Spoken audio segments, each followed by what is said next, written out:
السلام علیکم جی۔ آج کی جو ہم ویڈیو آپ کے لیے بنانے جا رہے ہیں اس میں ہم ڈسکس کریں گے کہ صدر پاکستان کو ہٹانے کا، ان کو ریموو کرنے کا یا ان کی امپیچمنٹ کا جو ہے وہ طریقہ کار، مکمل طریقہ کار، ڈیٹیل طریقہ کار جو ہے وہ آئین میں کیا دیا گیا ہے۔ انشاءاللہ یہ بڑی دلچسپ ویڈیو ہوگی اور آپ سے ریکویسٹ ہے کہ آپ ہمارا چینل بھی سبسکرائب کر لیں اور ہمارے اس ویڈیو کو جو ہے وہ لائک بھی کر دیں۔ تو آج ہم ڈسکس کریں گے کہ صدر پاکستان کو کیسے ان کے عہدے سے ہٹایا جا سکتا ہے، کیسے ان کو ریموو کیا جا سکتا ہے، یا ان کا جو مواخذہ ہے یا جسے امپیچمنٹ کہتے ہیں اس کا مکمل طریقہ کار کیا ہے۔ عموماً آپ لوگوں نے یہ سنا ہوگا کہ صدر کو 2/3 اکثریت سے جو ہے وہ ہٹایا جا سکتا ہے، لیکن اس کی ڈیٹیل میں آج ہم بات کریں گے کہ طریقہ کار کیا ہوتا ہے اس کو ہٹانے کا۔ تو آرٹیکل 47 آئین پاکستان کا جو ہے وہ اس معاملے کو ڈیل کرتا ہے، اور اس میں جو ہے دو حصوں پہ وہ مشتمل ہے۔ ایک حصہ تو جو اس کا ہے اس میں آپ کو وجوہات بتائی گئی ہیں کہ کن وجوہات کی بنیاد پر، لیکن گراؤنڈز یا کون سی گراؤنڈ ہونی چاہیے صدر کو ہٹانے کے لیے یا ان کا مواخذہ کرنے کے لیے۔ تو پہلی جو انہوں نے لکھی ہے اس میں وجہ کہ اگر صدر فزیکلی یا مینٹلی انکیپیسٹی ان کی ہو جاتی ہے کہ وہ اس قابل نہیں رہتے، فزیکلی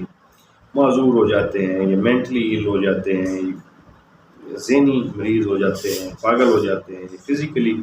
یا مینٹلی ان کو کوئی ایسی انکیپیسٹی ہو جاتی ہے یا ڈسیبلٹی ہو جاتی ہے جس سے وہ بطور صدر اپنے فرائض سر انجام نہیں دے سکتے، تو ایک اس وجہ سے صدر کو جو ہے وہ ریموو کیا جا سکتا ہے۔ دوسری جو ہے اس میں ہے کہ وائلیشن آف کانسٹیٹیوشن۔ اگر ایک شخص جو ہے وہ صدر پاکستان ہے اور وہ آئین کی وائلیشن کرتا ہے، آئین کی خلاف ورزی کرتا ہے، تو اس شخص کے خلاف، اس صدر کے خلاف جو ہے اس گراؤنڈ پہ کہ اس نے وائلیشن کی، اس گراؤنڈ پہ جو ہے اس کا مواخذہ ہو سکتا ہے، اس کو ہٹایا بھی جا سکتا ہے، اس کی امپیچمنٹ بھی ہو سکتی ہے۔ تیسری گراؤنڈ جو بیان کی گئی ہے وہ مس کنڈکٹ، یہ گراس مس کنڈکٹ کا لفظ استعمال ہوا ہے۔ گراس مس کنڈکٹ عموماً اس کو کہتے ہیں کہ جو کہ بہت بڑی کوئی ایکسٹرا آرڈینری قسم کی جو ہے مس کنڈکٹ ہو، تو اس کی بنیاد پہ جو ہے وہ صدر کا مواخذہ کیا جا سکتا ہے۔ تو دوسرا آرٹیکل 47 کا جو دوسرا پورشن ہے جسے ہم نے 2 حصوں میں ڈیوائڈ کیا، دوسرا جو ہے اس کا طریقہ کار ہے۔ اب یہ تو وجوہات بیان کر دی گئی کہ یہ وجوہات ہوں تو آپ صدر کو ہٹا سکتے ہیں۔ اب ہٹانے کے لیے طریقہ کار کیا استعمال کیا جائے گا؟ تو سب سے پہلے تو جو بھی امپیچمنٹ کی قرارداد یا مواخذے کی قرارداد، اس کو موو کرنے کے لیے یا اس کو شروع کرنے کے لیے یا اس کو پیش کرنے کے لیے اصول یہ ہے جو آئین نے طے کیا ہے، وہ یہ ہے کہ پارلیمنٹ کی جو ہے 1/2 ممبرشپ، یعنی آدھی پارلیمنٹ جتنی ممبرشپ ہے پارلیمنٹ کی، پارلیمنٹ سے مراد ہے کہ آپ کا سینٹ اور قومی اسمبلی، تو وہ جو ہے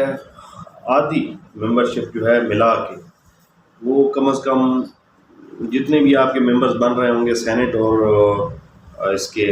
قومی اسمبلی کے ملا کے، اس کا ہاف جو ہے وہ یہ پیش کر سکتا ہے۔ اور پیش کس کو کرے گا کہ اگر سینٹ میں پیش کی جا رہی ہے تو پھر چیئرمین سینٹ کو پیش کی جائے گی، اور اگر قومی اسمبلی میں پیش کرنا چاہ رہے ہیں تو قومی اسمبلی کے اسپیکر کو پیش کی جائے گی۔ اچھا، اگر تو یہ قرارداد سینٹ میں پیش کی جاتی ہے، سگنیچر سب کے ہو جاتے ہیں اور ممبران کے، اور پیش چیئرمین سینٹ کو کرتے ہیں، تو چیئرمین سینٹ جو ہے وہ فارورڈ کر دے گا قومی اسمبلی کے اسپیکر کو، یعنی چیئرمین سینٹ خود سے اس پہ کارروائی سٹارٹ نہیں کرے گا بلکہ قومی اسمبلی کے اسپیکر کو بھیج دے گا۔ اچھا، اس میں جو بھی قرارداد پیش کی جائے گی مواخذے کی صدر کی یا اس کو ہٹانے کے لیے، تو اس میں واضح طور پہ جو ہے وہ الزامات، وہ وجوہات یا جو گراؤنڈز ہیں جس کی بنیاد پہ جو ہے آپ اسے ہٹانا چاہ رہے ہیں وہ بھی تحریر کی جائیں گی۔ اس کے بعد جب اسپیکر کے پاس یہ معاملہ آئے گا تو اسپیکر جو ہے وہ 3 دن کے اندر جیسے ہی اس کو یہ قرارداد موصول ہوگی وہ 3 دن کے اندر صدر کو جو ہے اس کی فوٹو کاپی بھیجنے کا پابند ہے۔ صدر کو فوٹو کاپی یا کاپی جو ہے وہ بھیج دی جائے گی اس کہ آپ کے خلاف یہ الزامات ہیں، آپ کے خلاف یہ جو ہے وہ ایلیگیشنز لگائے گئے ہیں اور یہ قرارداد پیش کی گئی ہے۔ 3 دن کے اندر وہ پیش کی جائے گی۔ پھر صدر اس کے بعد اگر تو ریزائن کر دیتا ہے تو ٹھیک ہے، اگر نہیں ریزائن نہیں کرتا تو پھر اس کے لیے آگے کارروائی چلے گی، اور اس کا طریقہ کار یہ ہوگا کہ اسپیکر جو ہے وہ سینٹ اور قومی اسمبلی کا مشترکہ اجلاس بلائے گا۔ اب اسے ہم پارلیمنٹ کہتے ہیں۔ مشترکہ اجلاس جب بلایا جائے گا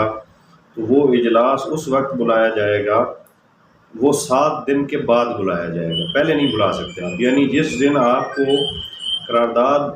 پیش کی گئی اس کے 7 دن بعد آپ اجلاس بلا سکتے ہیں، پہلے نہیں بلا سکتے، اور 14 دن سے بعد نہیں بلا سکتے، پھر 14 دن کے بعد نہیں بلانا اور 7 دن سے پہلے نہیں بلانا۔ اس پیریڈ کے دوران آپ نے اسپیکر نے جو ہے وہ اجلاس بلا لینا ہے دونوں ہاؤسز کا۔ وہ اجلاس جو ہے وہ اپنی کارروائی شروع کرے گا اور وہ اس پہ جو بھی الزامات ہیں صدر پہ یا جو بھی ایلیگیشنز لگائے گئے ہیں صدر پہ مواخذے کے لیے اس پہ جو ہے انویسٹیگیٹ کرے گا، تفتیش کرے گا اور جو ہے وہ بات کرے گا۔ اس کے علاوہ صدر کو جو ہے اس آرٹیکل میں یہ حق دیا گیا ہے کہ وہ خود پارلیمنٹ کے اس مشترکہ اجلاس میں پیش ہو سکتا ہے اپنے حق کے طور پہ، یہ اس کا رائٹ ہے، اور اپنا دفاع کر سکتا ہے، یا اگر وہ چاہے تو اپنے کسی نمائندے کے تھرو، ریپرزینٹیٹیو کے تھرو جو ہے وہ اس پارلیمنٹ کے مشترکہ اجلاس کی کارروائی میں شامل ہو، اور اگر کوئی اپنا موقع پیش کرنا چاہتا ہے یا اپنا دفاع پیش کرنا چاہتا ہے تو وہ پیش کرے گا۔ اس کے بعد پھر جب یہ پروسیڈنگز اس پہ ڈسکس ہو جائے گی، انویسٹیگیشنز پارلیمنٹ کا مشترکہ اجلاس اس پہ تحقیقات اپنی کر لے گا، صدر نے جو کچھ موقف اپنا دینا چاہے اگر تو وہ دے گا، نہیں دینا چاہے گا تو نہیں دے گا۔ یہ کارروائی جب کمپلیٹ ہو جائے گی تو پھر اس کے بعد جو ہے وہ جو پارلیمنٹ ہے مشترکہ اجلاس کے ممبران ہیں وہ اس پہ ووٹنگ کریں گے۔ اب اگر تو قرارداد کے حق میں ٹوٹل پارلیمنٹ یعنی سینٹ اور قومی اسمبلی کی تعداد ملا کے 2/3 ممبران جو ہیں اس قرارداد کے حق میں ووٹ دے دیتے ہیں تو صدر جو ہے وہ اپنا عہدہ برقرار نہیں رکھ سکتا، اور صدر کو اپنے عہدے سے برخاست سمجھا جائے گا، اور صدر جو ہے فی الفور اسی وقت جو ہے وہ اپنے عہدے سے فارغ سمجھا جائے گا، اور اس کے بعد صدر اپنا آفس یا بطور صدر جو ہے وہ کام نہیں کر سکتا۔ تو یہ تو ہے تفصیلی طریقہ کار جو صدر کو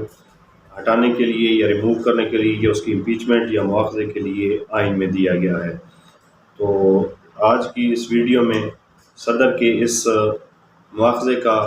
ہم نے ذکر کیا۔ اب کچھ چیزیں یہاں پہ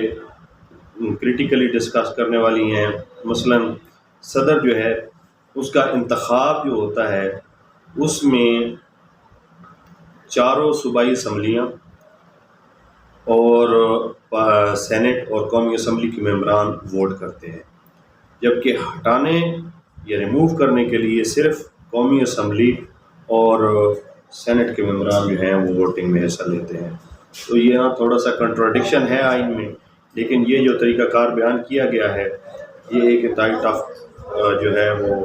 پروسیجر ہے، اس کو فالو کرتے ہوئے صدر کو ہٹایا جا سکتا ہے۔ دوسرا کوئی طریقہ نہیں ہے صدر کو اس کے عہدے سے ہٹانے کا۔